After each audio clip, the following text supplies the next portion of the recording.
धन्यवाद सभापति महोदय, आपने इतने गंभीर विषय पर बात सुन लीजिए, इतने गंभीर विषय पर बोलने का अवसर दिया। प्लीज।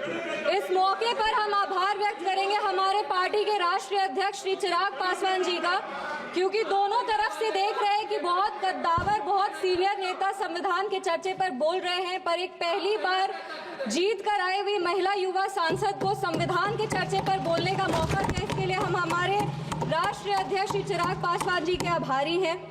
इस सदन में सबसे युवा सांसद होने के नाते हमें गर्व की अनुभूति हो रही है कि हम उस वर्ष इस सदन में शपथ लिए जिस वर्ष संविधान अपना 75वां वर्ष का उत्सव मना रहा है।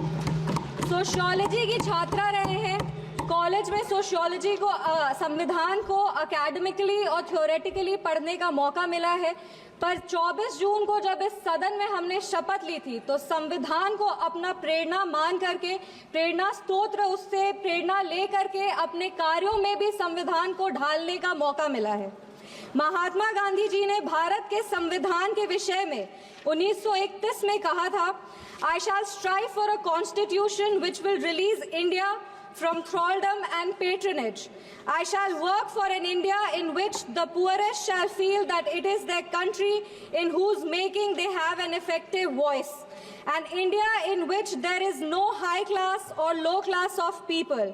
An India in which all communities shall live in perfect harmony. This is the India of my dreams for which I shall struggle.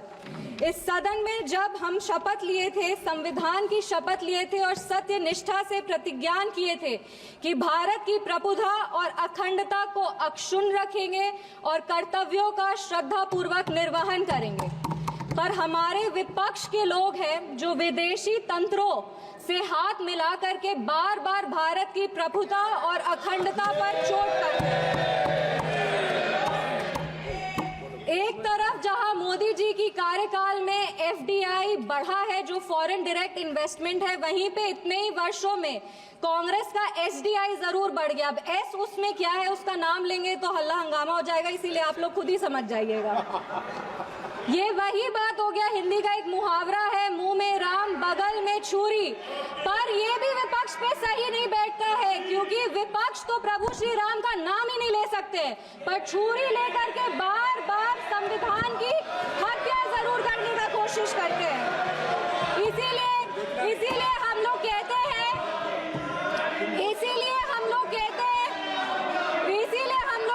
कि संविधान नेता के हाथ में नहीं, संविधान नेता के दिल में होना चाहिए।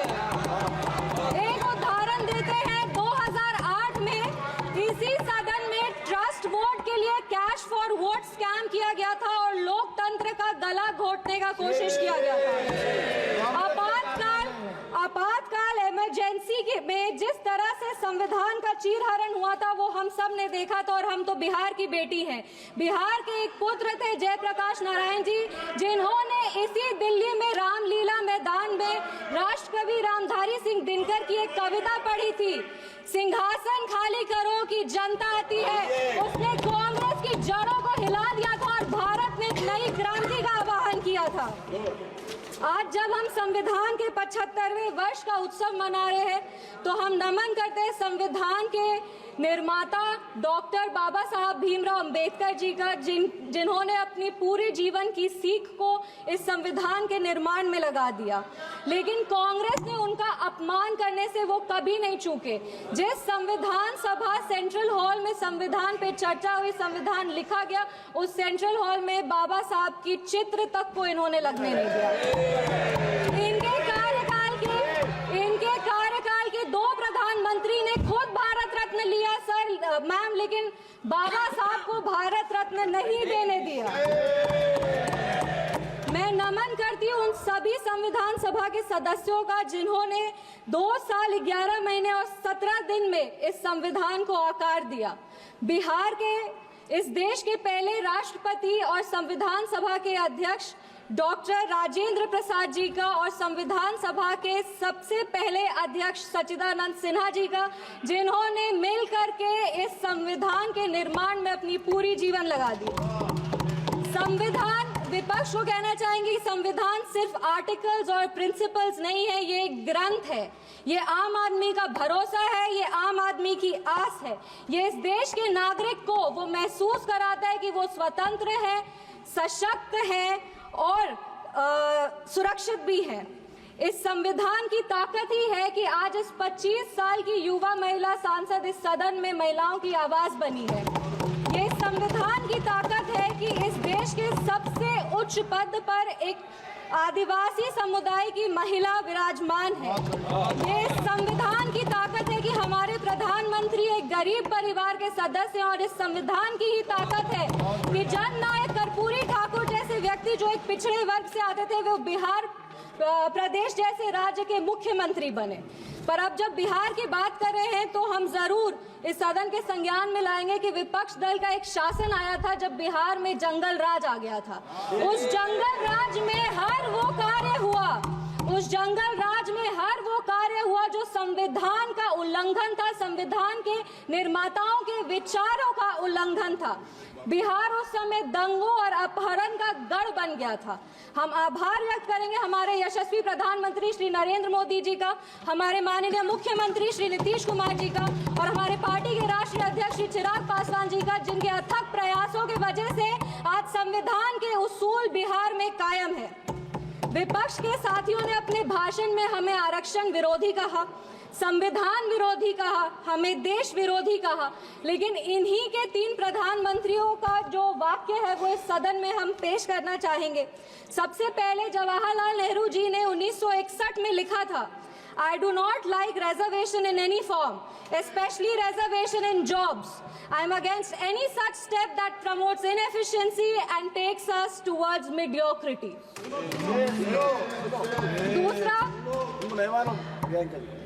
दूसरा इंदिरा गांधी जी ने, नीरज चौधरी जी की एक किताब थी हाउ प्राइम मिनिस्टर डिसाइड्स, उसमें उन्होंने कहा था अपने तब के लॉ मिनिस्टर शिव शंकर जी को कि एक ऐसा ATR तैयार कीजिए कि सांप भी मर जाए और लाठी भी ना टूटे। ये मंडल कमीशन के रिपोर्ट पे उन्होंने कहा था।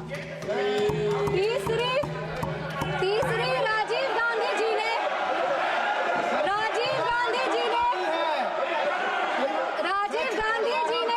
एक इंटरव्यू में आलोक मेहता को कहा था मार्च 1985 में, नो प्रमोशन ऑफ।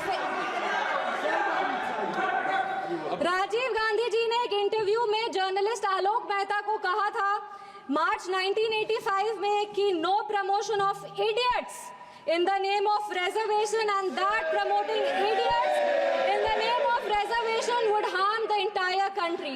ये इनके 3 प्रधानमंत्री थे और देश 37 साल इनके प्रतिनिधित्व में था और इन्हें लगता था कि आरक्षण से इस देश में सेकेंड ग्रेड सिटीजन आते हैं। कांग्रेस को माफी मांगनी चाहिए इस पर। आप बात करते हैं सेक्युलरिज्म की, की तो एक आंकड़ा भी पेश करेंगे। जवाहरलाल नेहरू जी के कार्यकाल में 16 राज्यों में 243 सांप्रदायिक दंगे हुए। इंदिरा गांधी जी की कार्यकाल में 15 राज्यों में 337 सांप्रदायिक दंगे हुए और राजीव गांधी जी के कार्यकाल में 16 राज्यों में 291 सांप्रदायिक दंगे हुए। ये कैसा सेक्युलरिज्म का परिभाषा है, हमें तो समझ नहीं आता। एक और बात कहेंगे, कहानी सुनाएंगे। 1984 में जब सिख रायट हो रहा था, 1984 में जब सिख रायट हो रहा था तो एक सिख समुदाय के व्यक्ति एक दलित नेता के घर में रक्षा पाने के लिए गए थे, एक पनाह मांगने गए थे। उस दलित नेता के घर को जला दिया गया था। वो दलित नेता कोई और नहीं, हमारे पार्टी के संस्थापक श्रद्धेय रामविलास पासवान जी थे, जिनके घर को 1984 में जला दिया गया था। आप बात करते हैं संविधान की और सेंटर स्टेट रिलेशन की, तो बता दें कि इंदिरा गांधी जी की कार्यकाल में 11 साल में 35 बार राष्ट्रपति शासन लगाया गया। एक महिला, एक युवा और एक दलित सांसद होने के नाते हमें गर्व होता है कि हमारी सरकार एक ऐसी सरकार है जिसने संविधान के उसूल को अटल रखा है। हमारी सरकार ने संविधान को मजबूत करने का काम किया है। पिछड़े 1 सेकेंड 2 मिनट बस खत्म करें। पिछड़े आयोग को संवैधानिक दर्जा हमारी सरकार ने दिया।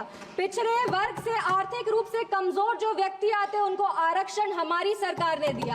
इनके पास महिला प्रधानमंत्री थी, पर हमारे प्रधानमंत्री ने नारी शक्ति वंदन अधिनियम ला करके 33% आरक्षण दे करके महिलाओं के आवाज को अगर मजबूती किसी ने दी है तो वो हमारे यशस्वी प्रधानमंत्री श्री नरेंद्र मोदी जी।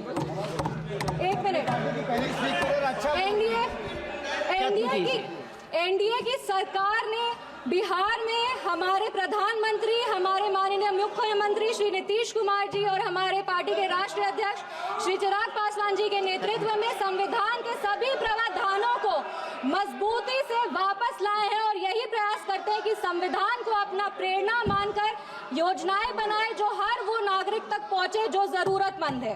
अंत में अपने वाणी को 4 पंक्ति पढ़ के बैठ जाओ दादा, 4 पंक्ति बैठ जाओ दादा, 4 पंक्ति पढ़कर अपने वाणी को विराम देंगे। हर रंग को खुद में समेट कर जो बेखौफ खड़ा है, जाति और धर्म के दायरे से जो आगे बढ़ा है, नैतिक निष्पक्ष समावेशी संविधान ही है वो जो 75 वर्षों बाद भी सहज खड़ा है। धन्यवाद। जय हिंद, जय बिहार।